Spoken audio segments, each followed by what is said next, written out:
O Sermão da Montanha é um dos discursos mais poderosos e transformadores de Jesus Cristo. Suas palavras ecoam através dos séculos, desafiando e encorajando aqueles que desejam seguir a Deus. Esse sermão, registrado nos capítulos 5, 6 e 7 do Evangelho de Mateus, apresenta o coração do reino dos céus e começa com uma série de declarações conhecidas como as bem-aventuranças. Mas qual é o verdadeiro significado dessas palavras? Como podemos aplicá-las à nossa vida? E por que elas são tão impactantes? Hoje, vamos explorar profundamente o Sermão da Montanha e descobrir como essas palavras podem mudar completamente a nossa jornada espiritual. Antes de mergulharmos nas bem-aventuranças, precisamos entender o contexto em que Jesus as pronunciou.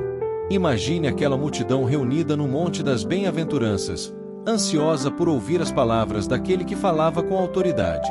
Eles estavam cansados da opressão romana, dos fardos religiosos impostos pelos fariseus e da luta diária pela sobrevivência. Então, Jesus começa com palavras que desafiam completamente a lógica humana. Bem-aventurados os pobres de espírito, porque deles é o reino dos céus. Mateus 5, versículo 3. O que significa ser pobre de espírito? Significa reconhecer nossa total dependência de Deus, entender que sem Ele nada somos. Esse é o primeiro passo para entrar no reino, reconhecer que não temos justiça própria e que precisamos da graça divina. A seguir, Jesus declara: bem-aventurados os que choram, porque serão consolados. Mateus 5, versículo 4. O choro aqui não se refere apenas às tristezas da vida, mas ao arrependimento genuíno pelos pecados. Aqueles que reconhecem sua condição pecaminosa e se voltam para Deus com o coração quebrantado encontram um verdadeiro consolo, que só pode vir do Pai. Isso nos lembra do Salmo 34, versículo 18. Perto está o Senhor dos que têm o coração quebrantado e salva os contritos de espírito.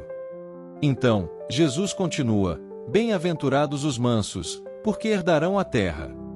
Mateus 5, versículo 5. O mundo valoriza os poderosos, os dominadores, mas Jesus ensina que a verdadeira herança pertence aos mansos, aqueles que confiam plenamente em Deus e se submetem à sua vontade. Moisés foi chamado de o homem mais manso da terra, Números 12, versículo 3, e mesmo sendo um grande líder, nunca confiou em sua própria força, mas na direção de Deus. Ser manso não é ser fraco, mas sim possuir domínio próprio, escolher a humildade em vez do orgulho, responder com graça onde o mundo responderia com agressividade. A mansidão é a força controlada pelo amor e pela dependência do Senhor.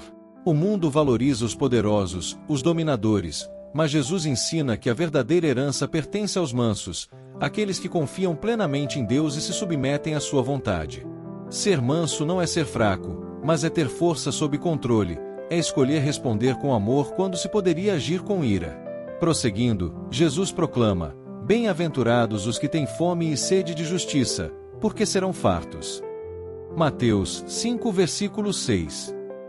Aqui, não se trata apenas da justiça social, mas da justiça divina.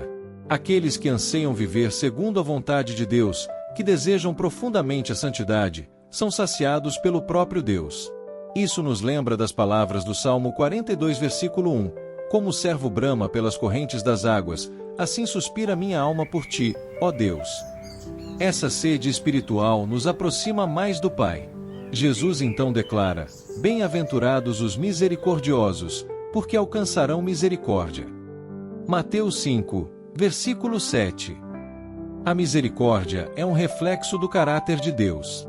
O próprio Senhor é rico em misericórdia, Efésios 2, versículo 4.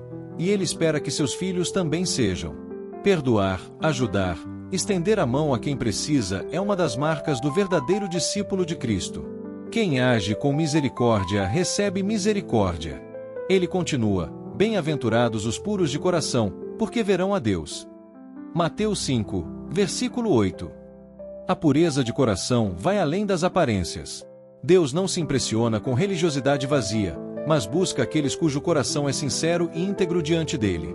O Salmo 24, versículos 3 e 4 diz: quem subirá ao monte do Senhor? Quem há de permanecer no seu santo lugar? O que é limpo de mãos e puro de coração. A pureza nos permite ver Deus agindo em nossa vida e nos conduz à verdadeira comunhão com Ele. A sétima bem-aventurança nos ensina: bem-aventurados os pacificadores, porque serão chamados filhos de Deus. Mateus 5, versículos 9. O mundo está cheio de conflitos, mas Jesus nos chama para sermos agentes da paz. Isso não significa evitar confrontos a qualquer custo, mas buscar a reconciliação e promover a paz verdadeira que vem de Cristo. Ele mesmo é chamado de o Príncipe da Paz, Isaías 9, versículo 6, e aqueles que seguem seus passos demonstram essa característica. Por fim, Jesus conclui com uma promessa surpreendente: bem-aventurados os perseguidos por causa da justiça, porque deles é o reino dos céus. Mateus 5, versículo 10. Ser perseguido por seguir a Cristo é uma realidade que muitos enfrentam. Mas Jesus nos lembra que a perseguição por amor a Ele é uma honra, pois prova que pertencemos ao reino dos céus. O apóstolo Paulo reforça isso em 2 Timóteo 3, versículo 12, e também todos os que querem viver piedosamente em Cristo Jesus padecerão perseguições. Essas palavras de Jesus são revolucionárias. Ele não promete riquezas, status ou conforto, mas sim um caráter transformado e uma recompensa eterna.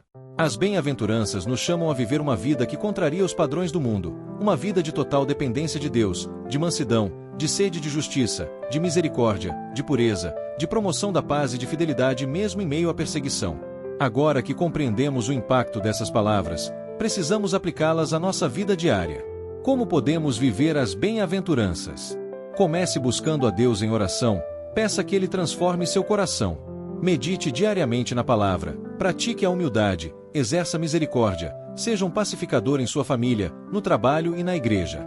Viva como cidadão do reino dos céus. Se essa mensagem tocou seu coração, compartilhe esse vídeo com alguém que precisa ouvir essa palavra. Deixe seu comentário contando qual das bem-aventuranças mais falou com você e como você pode aplicá-la em sua vida. E se ainda não é inscrito no canal, inscreva-se e ative as notificações para receber mais mensagens que edificam a sua fé. Que Deus te abençoe grandemente em nome do Senhor Jesus e até o próximo vídeo.